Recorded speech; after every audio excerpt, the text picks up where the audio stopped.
Andrew Bolton and myself would like to welcome you to this webinar all on Sutcliffe Maudsley. He was from the Lancashire area, which is where I'm and Andrew are both speaking from right now.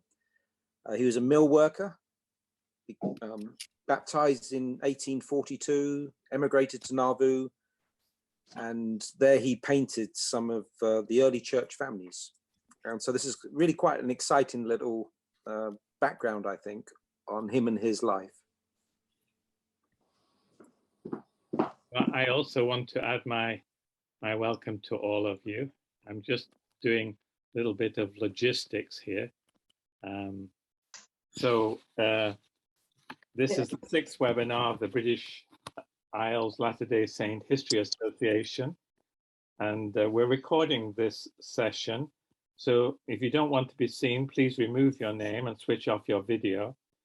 If you later want to ask a question, then please do so through the chat function and add, if you want to be anonymous, anon. Please keep yourself muted for the benefit of recording it and other listeners. The British Isles Latter-day Saint History Association is independent of, or it has little earphones. So if you could keep yourself muted, please, that would be helpful. The British Isles Latter-day Saint History Association is independent of any church and seeks to involve everyone, from enthusiast to scholar in church history in these isles. We welcome different perspectives and clashing views, but insist always on civility and respect. So say what you like, say it with kindness and courtesy. It's now my pleasure to hand over to Professor Steve Buell. He teaches art and architecture history at Utah Valley University. He wrote this book, From Calico Printer to Portrait Painter, Sutcliffe Maudsley, Nauvoo profilist, and he's also curated exhibitions on this British artist's story at the Church History Museum of the Church of Jesus Christ of Latter-day Saints and at Brigham Young University. He'll speak for about 30 minutes. Please do put your questions or comments in the chat function as we go, and then Peter will chair that part of the question session. So Steve, a very warm welcome, and may I pass over to you, and you should have screen share powers. Okay. You are the host now. Let me try that right now. Well, thanks for inviting me to participate.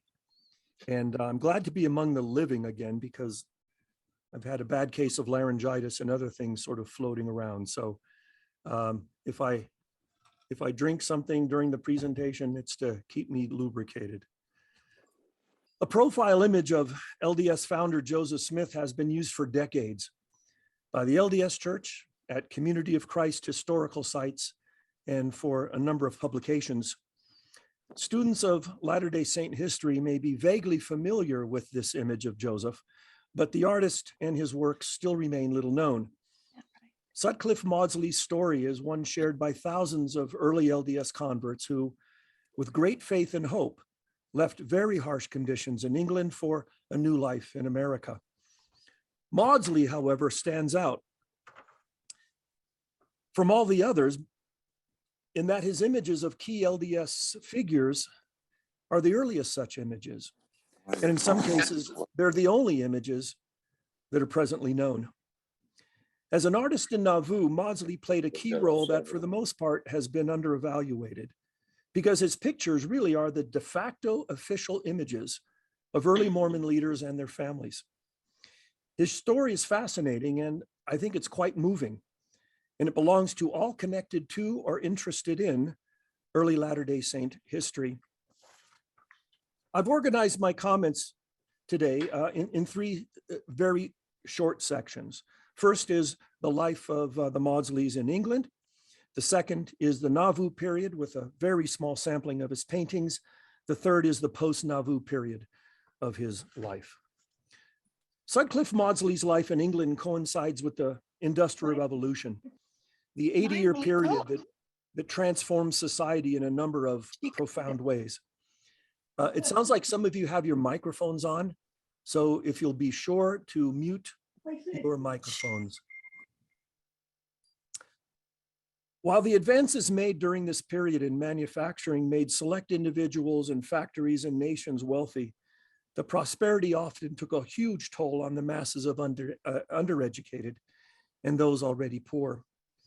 A number of publications recount the often deplorable living and working conditions for millions of British families.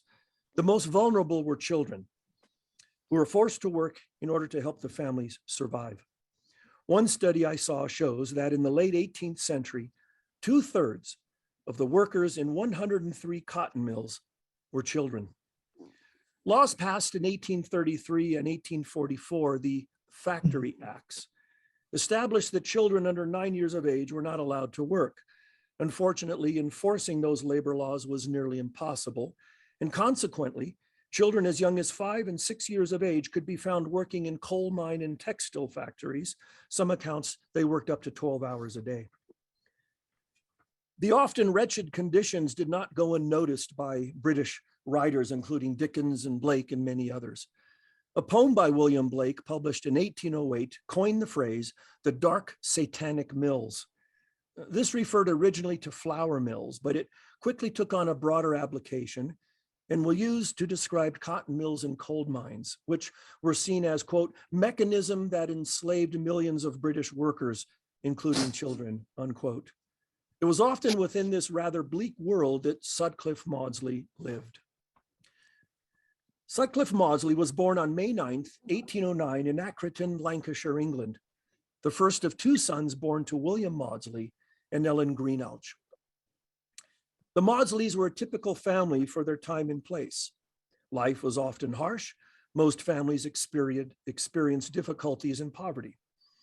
The economy of Lancashire was driven by the many cotton mills in the area. Low-paying jobs in the mills were plentiful. It was common for family members, even children, to work in the mills, often in difficult conditions. William, Sutcliffe's father, died when Sutcliffe was only 3 years old. Consequently, the family likely found itself in a very fragile financial situation. William was a pattern drawer and was employed in local textile mills. Documents show that the Maudsleys, going back for generations, were engaged in work associated with the cotton industry as weavers, cutters, and printers. While labor laws provided that children could begin factory work at 9 years of age, one of Maudsley's grandchildren wrote that Sutcliffe, quote, never went to school a day in his life. He worked from the age of 6 years to the time he left England, unquote. The availability of jobs and the need to find cheaper housing often resulted in families moving fairly frequently. In the case of the Maudsleys, they moved 12 miles from Accrington southward to Tottington. When and where Sutcliffe Maudsley's interest in drawing and art was first manifested is not known. However, another granddaughter wrote that his mother allowed him to, quote, be bound out to learn the artist's trade. In that day, it was custom to bind children out to learn a trade. So for 8 years, he studied art. He did patterns for materials, did carvings and pictures, unquote. Another version of that same story among the family indicates that, quote, his parents let him be bound out to take a few lessons in art, unquote. Now, the term bound out is not to be seen as voluntary apprenticeship. British law typically identified a fatherless child, such as Sutcliffe, within the working and poorer classes as an orphan. As such, the child was simply ordered to be handed over to a master who would raise and train him in order to keep the child from becoming a public charge. This period of binding out usually meant being obligated to work until 21 years of age in exchange for food, shelter, and some sort of education. This may very well apply to Sutcliffe Maudsley. The family situation without a father likely meant his mother could not support him, and out of necessity, she had no option but to bind him out. For Sutcliffe, this meant working in a mill at a very early age and learning the trade of his father. A British publication regarding apprenticeships within the textile trade is helpful to understanding perhaps some of these experiences. It stated that a printed calico designer this way, quote, "If a boy is found to have any scrawling disposition, he may be bound out as soon as he has learned to read and write," unquote. Another pattern drawer wrote, quote, "A good pattern drawer possesses a fertility of invention. He should likewise have a knowledge of the business in every stage of its process," unquote. A detailed knowledge one needed to be a good drawer or designer is no doubt the level of knowledge and talent that Sutcliffe Maudsley possessed. He began as a small boy then, bound out to learn drawing and design, and later rose to a position of leadership in a modest-sized textile mill in the region. A colorful journal entry by James Holt reported that Sutcliffe had risen to foreman in one of the local firms employing printers and designers, and he introduced Holt to the LDS Church. It's evident to be a foreman, one would have possessed needed talents and detailed understanding of all aspects of the trade. Further insight into what was required of those in this profession is provided by Edward Baines. I think this is awesome. The art of calico printer, therefore, not only comprehends that of dyer, which requires all the aid of chemical science, but also that of the artist for the designing of tasteful and elegant patterns, that of engraver for transferring those patterns to the metal used to impress them on the cloth, and that of mechanician, it's a great word, for the various mechanical processes of engraving and printing. Taste, chemistry, and mechanics have been called the three legs of calico printing. Parish records establish that Sutcliffe Maudsley and Elizabeth Foxcroft received a marriage license in June 1830 and were married in the chapelry of Church Kirk, Lancashire. 6 children were born to them between the years 1831 and 1840. In 1836, the country's troubles climaxed in a severe economic depression. Unemployment and food prices were high, wages were reduced. A report from Manchester in 1839 reads of, quote, "A very large unemployed population thrown out of work by the total or partial stoppage of the mills to an unusual extent. Power loom weavers stated that they were at this moment suffering under circumstances which are beyond human endurance, perishing for lack of the necessities of life," unquote. Many fled England to escape the extreme economic and social pressures between 1815 and 1845. One historian has written that the distressed urban worker had only a few outlets, including modest reform movements, immigration, and religion.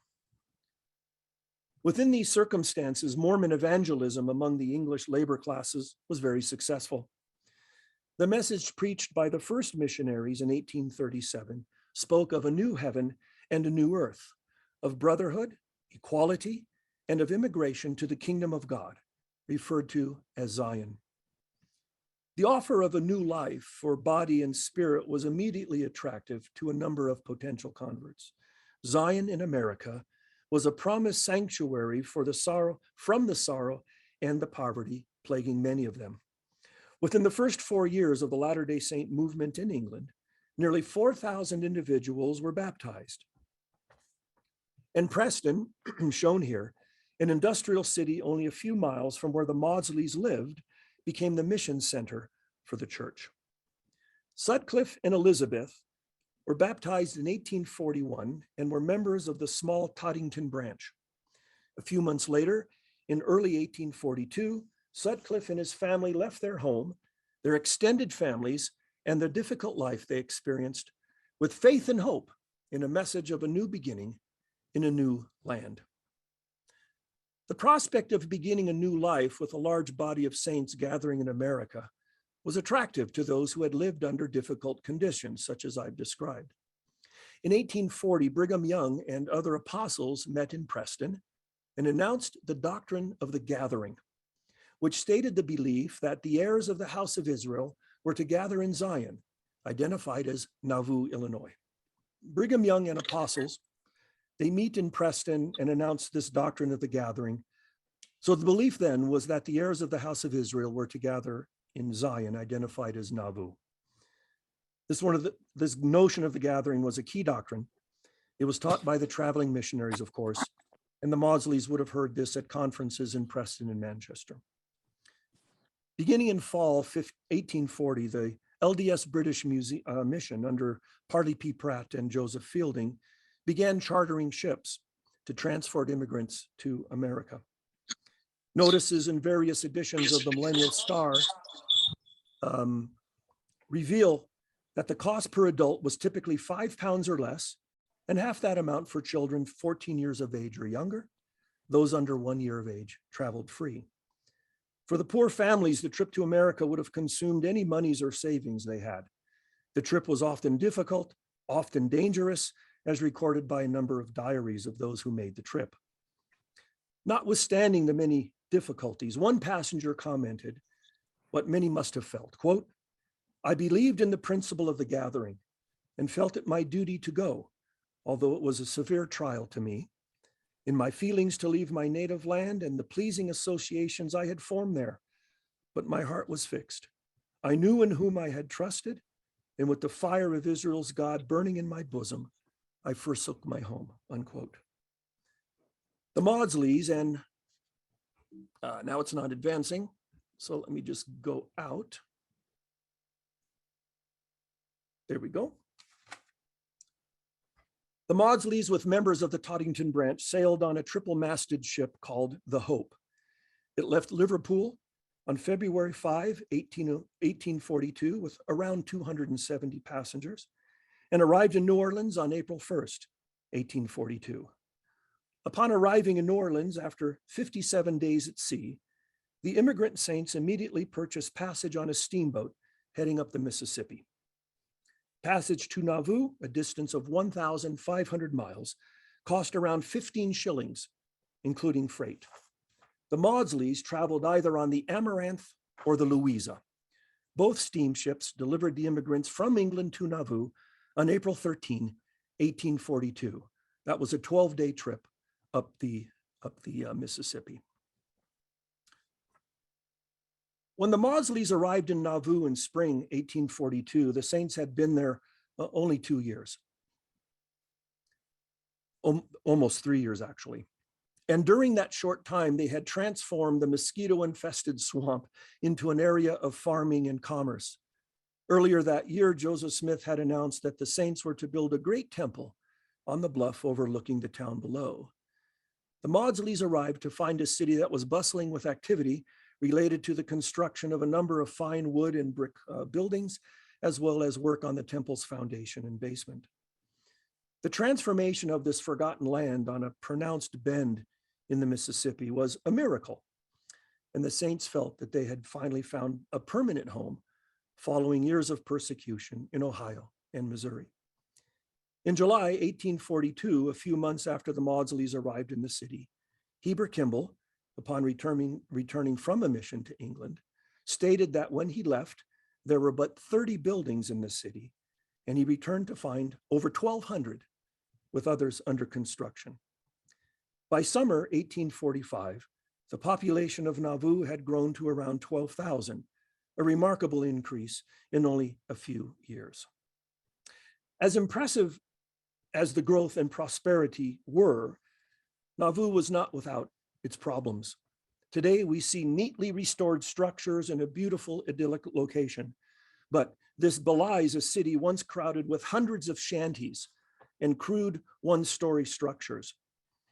Approximately 4,000 inhabitants, representing a full 1/3 of Nauvoo's population, were poor British immigrants like the Maudsleys. The realities of what was a harsh environment that presented struggles for the majority of British saints was actually not unlike the dire circumstances most of them had left. One author wrote, quote, "Often these homes had only one room and no doors or windows. It was not uncommon to see of these first houses quilts hung across the front door to provide some privacy and keep out the Nauvoo flies, those ever-present moth-like insects that plagued the city in the summertime. Often, the chimneys were no more than holes cut in the ceiling or wall, with a funnel or piece of tin twisted round the hole to vent off at least some of the smoke from the cooking fires, unquote. From descriptions of Nauvoo, the shanties would have been insufficient to protect against the harsh winters and against the heat and humidity of the summer. It's safe to assume the Maudsleys, like thousands of others, lived in these very challenging circumstances. The circumstances in which Sutcliffe and his family lived are illustrated in a surviving document from the Nauvoo record. Sometime between January and March of 1843, at a meeting held in the room over Joseph Smith's store, Joseph spoke to the young men and women of Nauvoo about the formation of a society for the relief of the poor. The minutes reveal this, quote, "As commencement of the benevolent efforts, Joseph Smith offered a petition from an English brother by the name of Maudsley, who was lame and who wished them to build a house, that he might have a house among the saints. He had gathered together a few materials for the purpose, but was unable to use them. And now, relying upon the active benevolence of the young people of Nauvoo, he sends in his petition that you may act upon it as you deem proper. Joseph advised them to choose a committee to collect funds for the purpose and to perform this charitable work as soon as the weather became suitable." According to family diaries and recollections, Sutcliffe had a particular fondness for Joseph Smith and the Smith family, and for a time lived only two doors down from the prophet. Most likely this was a shanty or some simple rented room. Nauvoo tax records show that in 1843-1844, the Maudsley family resided in a very poor, swampy section of town, about a half a mile from the Smith home, on what was identified as Munson lands. This may refer to the house Smith encouraged the society to build for Sutcliffe. 6 additional children were born to Sutcliffe and Elizabeth following their departure from England. 3 of the 6 were born in Nauvoo. 2 of these died shortly after birth. A 3rd child, who was born in England, also died in Nauvoo. The effects of the bitter, damp cold of winter, as well as the poor living conditions, certainly may have played a part in the deaths of the children. The harsh realities of life and death were not unique to the Maudsleys or to Nauvoo. Infant mortality was quite high during this period across the United States, and as pointed out by one scholar, Nauvoo's infant mortality rate of 65% was much higher than the national average. Notwithstanding the sufferings experienced by the saints, many were sustained by their faith and were united by the unique sense of community that existed in Nauvoo. Others, however, we know, were disillusioned by the harsh conditions and defected from the church.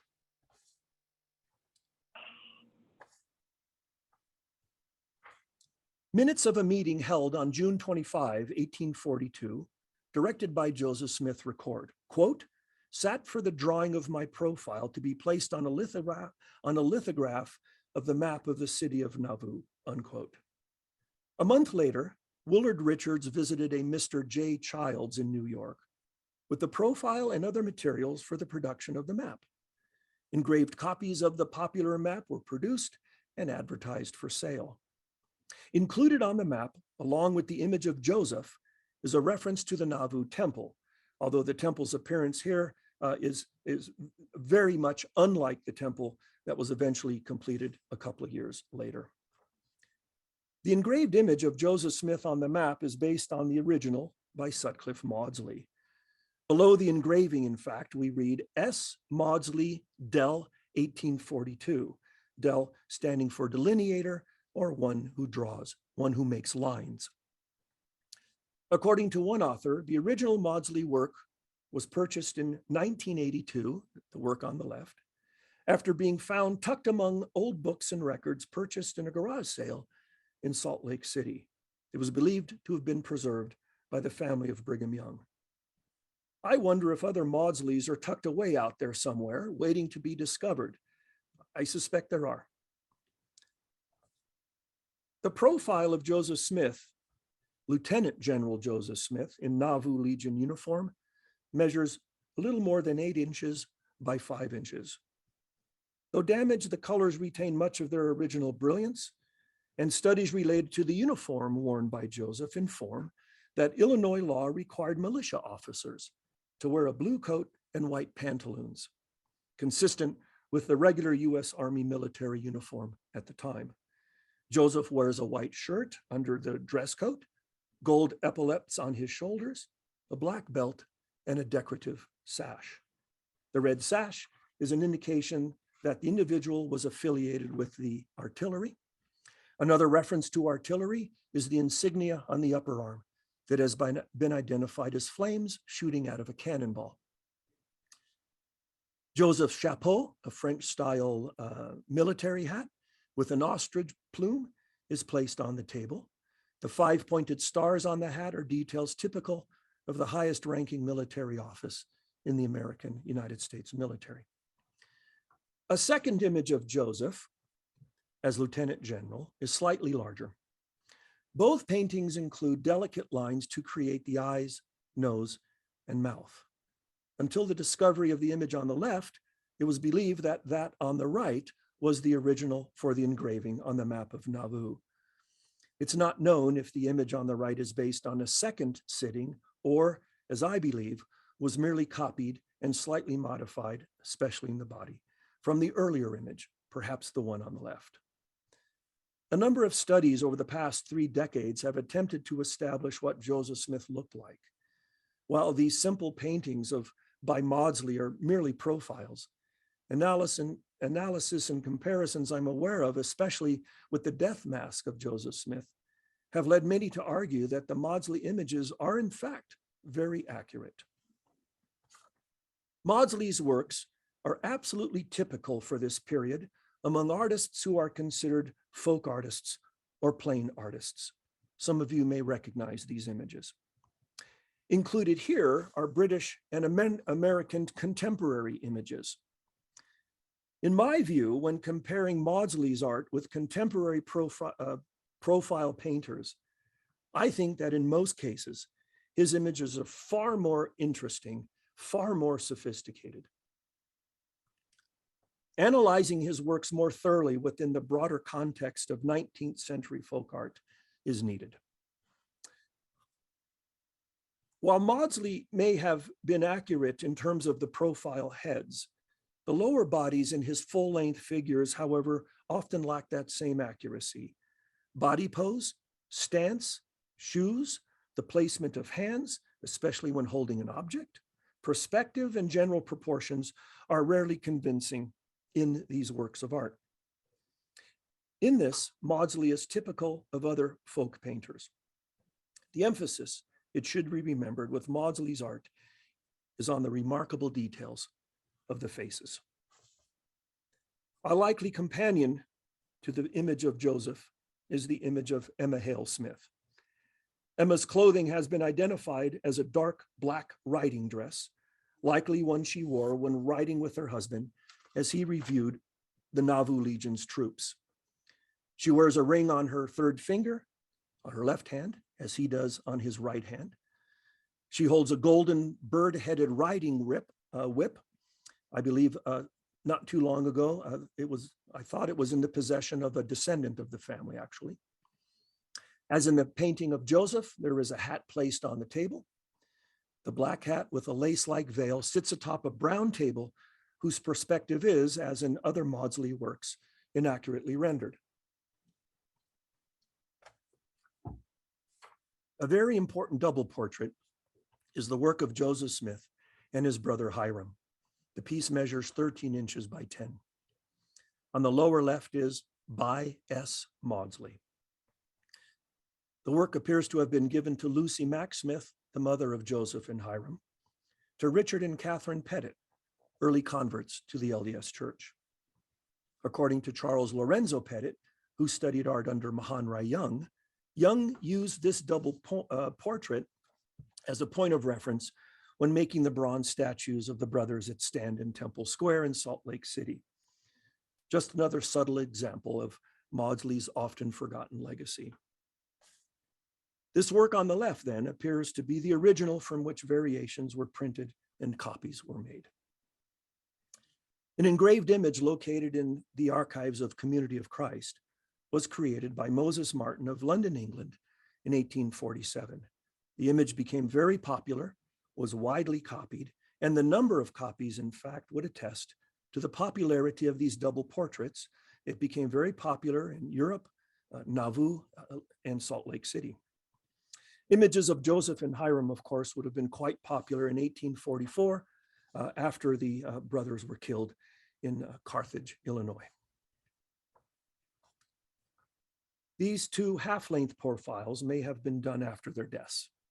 They were very small, measuring 5 inches by 3 inches, and both bear the signature at the bottom by S. Maudsley, Nauvoo, 1844. Joseph holds open the Bible, and Hiram holds open the Doctrine and Covenants, a collection of revelations Joseph had received. The Bible may refer to the translation Joseph was working on at the time. The Doctrine and Covenants is open to section 80. Depending on which edition of the book this is, section 80 could refer to the Word of Wisdom, a revelation of 1835, or to Frederick G. Williams' calling as counselor to Joseph from an edition of fall 1844, clearly published after the brothers had died. While the faces are in true profile, the slight twist angles the chest and waist areas, revealing vest buttons, folds, and other details that a true profile artist would not reveal. Something I've also noticed recently, that in these types of images with Maudsley, quite often the opposite arm, in this case the left arm, is missing. The facial features, Joseph's collar, the vest, the cravat, are almost identical to those details included in earlier other Maudsley images of Joseph. A very slight hint of flesh tone is found in the face and in the hands. A nice detail, I think, is that the books extend beyond what would be the normal margin of the frame. There may be more than 30 Maudsleys. I'm aware of most of them, but I have no doubt that there are others hiding out there. Family stories tell of Maudsley works once in their possession, but then subsequently lost. I can't imagine that all of his production dates to the years of 1842 to 1845. There may be others out there, and some of you may know much more about this than I do, for sure. With the death of Joseph Smith in 1844, Nauvoo and the LDS Church were thrown into considerable turmoil. Threats from enemies, fractures among the saints over the question of who would succeed Joseph, all took a heavy toll. In early 1846, Brigham Young led the majority of saints westward. Those who rejected Young's leadership remained in Nauvoo for a time before splitting into smaller groups, depending on who they chose to follow as leader of the movement. Sutcliffe Maudsley and his family, with the exception of one son, did not go west, but north to Milwaukee, Wisconsin. Reasons for the move northward remain unknown, but it may be that Maudsley was initially attracted to James Strang, who had started an LDS community in southern Wisconsin and claimed to be the rightful heir to Joseph Smith. A number of prominent church leaders and members of the Smith family accepted Strang's claims. Not too long after, however, many left, no doubt because of the practice of polygamy, which Strang approved of. Where the Maudsleys found themselves in this period of confusion is not known.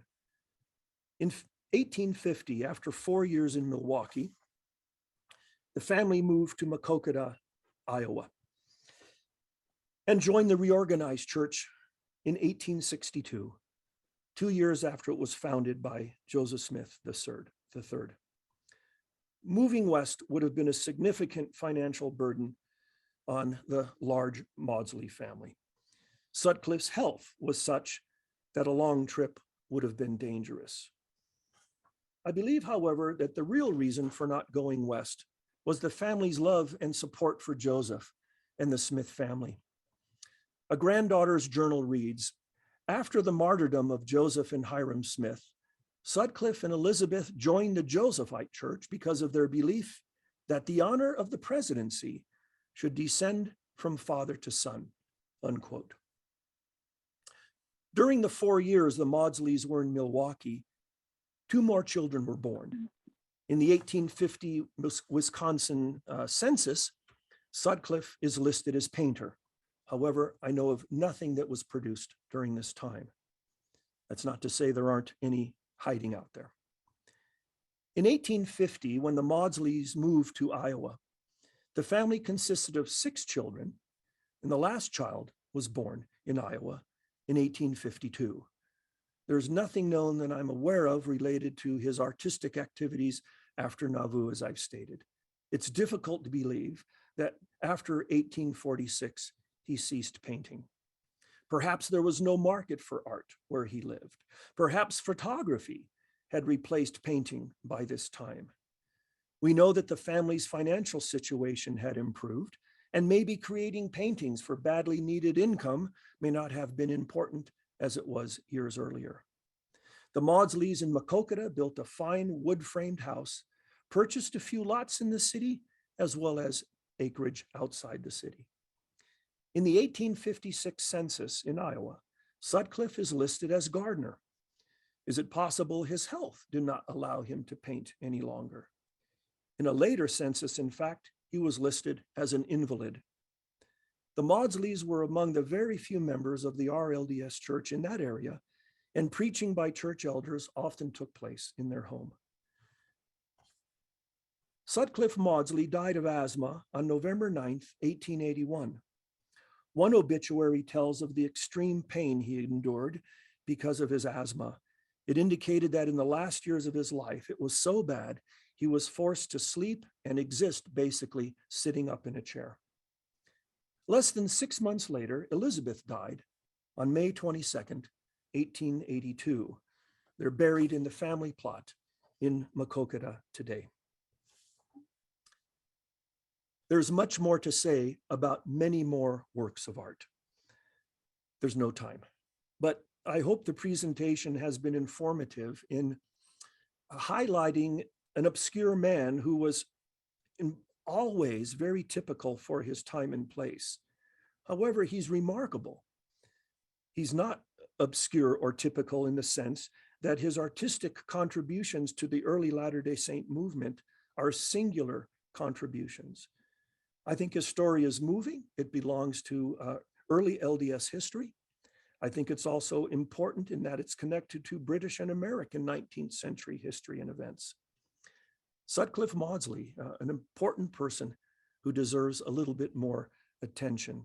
And hopefully this will inspire us to not only consider his touching and moving story, but maybe look for works of art that might be in your basement or tucked in between family Bibles. I really appreciate the ability or the opportunity to meet with you folks today. Thank you, Steve, for sharing that. I found that really quite fascinating. Those are images I've seen many times. And if anybody has any questions they'd like to address to Steve right now, please do put it in the chat and I'll share them with you. Or I'll ask Steve there. You did in your presentation, I noticed, say that there's about 30 that exist. Do we have any idea of who? Are those like privately owned or institutions, or where are they actually kept? Well, the LDS Church in Salt Lake has a few. The Community of Christ has a few. There are some descendants who have a few. Private collectors and historians have a few. Some descendants in Texas once had images. Now, I really haven't paid much attention to Sutcliffe Maudsley until the last 2 months. It's been basically 20 years since I've paid a lot of attention. So some of these may have been purchased and moved on to other collectors. But I think we have a fairly good idea of where they are right now.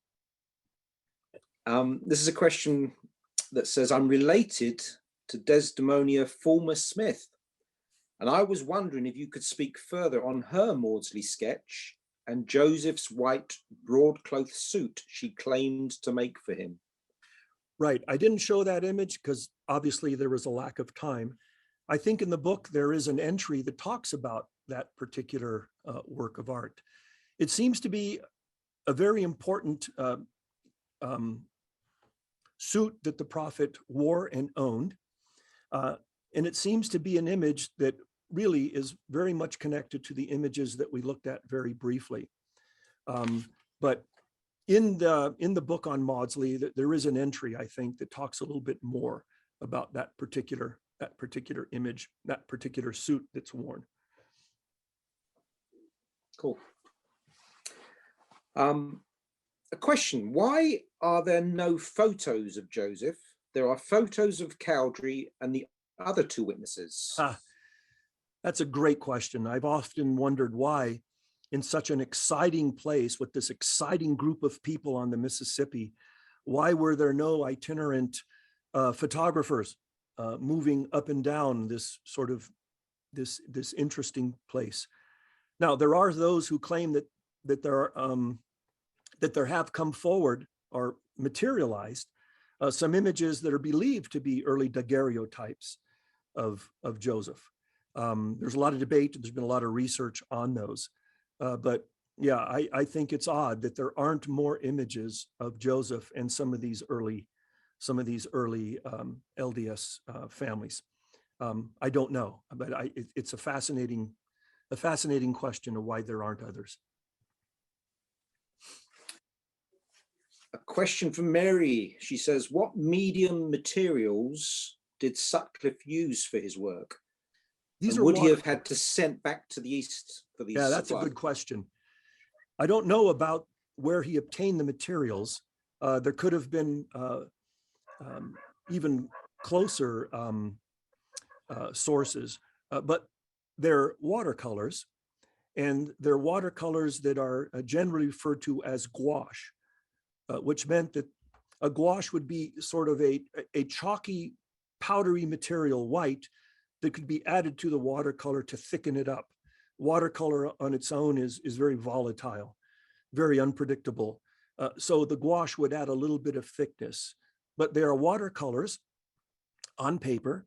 We also have pen and ink drawings by Maudsley, also on paper. All of these works of art are very, very tiny. 8 inches by 5 inches, 5 inches by 3 inches. Rarely are they much bigger than maybe about 13 inches by 8 inches. They're quite small. And that would make them easily portable, transportable, but also very fragile and easy to lose. I know many of the collectors have mounted these pieces of paper onto cardboard to give them a little bit more durability, I guess. But they're watercolor or gouaches on paper. Okay. Quite a few people are thanking you. They've got a thank you for your wonderful presentation. What a difficult life the Maudsleys have had. What faith. Thank you, Steve. Oh, thank you. All very interesting. I do have a question. I don't know. The thank you, Steve, was from John Hajek, and I know he's got an amazing collection of books and manuscripts and artifacts. He does. If you're able to, if you're wanting to, John, do you actually have any of these, any Maudsleys in your collection? I don't know if he's wanting to participate in that, but oh, there we go. He has a remarkable. He just responded. Collection. Yes, he does. Yes, a he remarkable does. Collection. Yeah. It could very well be the most thorough collection, I think, Yes. that we have at this time. Excellent. And I think I would hope that those who have these works, I'm sure that you'll treat them with the tender, loving care that they deserve. Excellent. That's all the questions we've got. Just a little observation. I had somebody who was unable to join us tonight. Is a man called John Home, who lives here in Chorley, Lancashire. And he was born and grew up in Accrington, which is, the Maudsleys' backyard. Yeah. And he just sent me a link, which you might like to have a look at sometime. It shows you the New Jerusalem Church in Accrington, and it shows everybody coming out from church on the Sunday. And that's where his parents, his grandparents, where he went as a young boy, sadly torn down now. But he was saying he's pretty sure that that's where the Maudsleys had attended church. I don't know if you're familiar with the New Jerusalem Chapel. Is that a name that you've? No, I know No? that they joined in Tottington, and they must have met in someone's home. So perhaps there was a structure closer by where they met. But Oh, this wasn't a Latter-day Saint. oh, okay, sorry, church. yeah. This was prior to them joining. Oh, that's exciting. That's really exciting then. Yeah. Yeah. What kind of records might they have in terms of their parish records for the congregants? That would be interesting to know. Yeah, that's all I know, and it's just this wonderful video. You just put New Jerusalem Chapel, Accrington, and you see them all coming out with their wonderful Sunday bonnets and hats, and quite delightful. That's awesome. That's wonderful. You know, the thing about Maudsley is that, like so many people, there's a story about the difficulties that they endured. There's a story about the hope that they had, a story about the incredible sacrifices they made to come over the pond, as you say, the sacrifices to join in this new land. It's a remarkable story. The fact is, in this case, he was really an important figure because of the works of art. And then, of course, what happens after the death of Joseph and Hiram is tantamount to total chaos for a lot of these people. So the story is something that, you know, members of any of the various movements or non-members, just students of history, I think there's a lot to be gained from this example of Maudsley. I think in that one quote where it said that he was too lame, right? The quote about building a home, where Joseph Smith approached the young people to do an act of service, it indicated that he was too lame. And I think the word lame is an interesting word. It doesn't mean, as I was looking this up with my wife last night, it didn't mean that you were just physically limping because of something happening to your leg. Lame could have meant all sorts of health debilitations. And I think his asthma must have been so severe that he was unable to function, probably for lack of breath, for lack of physical strength because of his inability to breathe normally. The poor fellow. I mean, it must have been excruciating. And the lameness probably refers to his inability to function physically to build himself a home. Heaven knows that the area of Nauvoo would have been unbearably humid, unbearably damp in the winter time. And this must have had an impact, I would think. But I think his story is, it's actually quite emotional when you think of what he and so many others endured. It's incredible. Well, thank you, Steve. Thank you.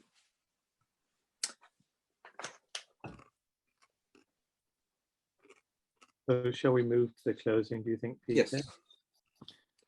So I want to say a personal thanks to Steve for a wonderful presentation, both scholarly and beautiful, and generously given to all branches of the Latter-day Saint family. So thank you, Steve.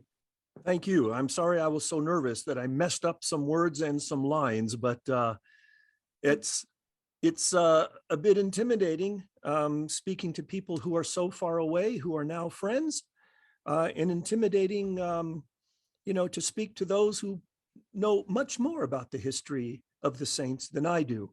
I know a little bit about the art. I don't know that much about the Lancashire situation or that in Nauvoo. I'm learning more. So it's wonderful to make new friends with this organization. So thank you. So thank you. So we know there's been some problems with admitting people today. I apologize for that. I was using my own Zoom because it was the least problematic option. We had a funeral today and I'm staying with my brother and we don't have Wi-Fi in his house. But we do want other feedback from this webinar. What did we do well? What could be improved another time? We also welcome your suggestions for future topics and presenters. And Peter will put his email address in the chat function, and I'll put mine in a moment so you can contact us. And then when Peter's done that, he's got some advertising to do for the forthcoming events. Yes. Let me just type as I talk. I can't do that. That's a man can't do two things at the same time. There we go. Yeah, so March we won't be having a webinar, but in April we've got April the 29th, stories of British LDS and Church Community of Christ churches in the 20th century. Two quite fascinating stories about, you know, the buildings that we've used over the years. In May, on the 21st of May, we're actually going to do a live history tour of Preston and the Ribble Valley, where, you know, this British story really began. So we'll be spending out details of those. And we've got quite a few others scheduled for the rest of the year. So we'll be sending out details of how to register for the tour, and the webinar will come out again as usual. We hope you'll be able to join us for both of those. We've recorded the session. We'll be sending out a link. If any of you have missed any of our previous sessions, those are all available as well. You can just click on those links to watch some of the previous presenters as well. Thank you for joining us. And there, I've just seen Andrew's email go up as well. So if you have any suggestions or ideas, throw those towards us at any time. Thank you. And also from me, thank you everybody for joining us. And we'll see you in April, and I'll be sending out details. And I'll be sending out details about the May trip, which will be a glorious event. So I'm going to end this now. So again, thank you for joining.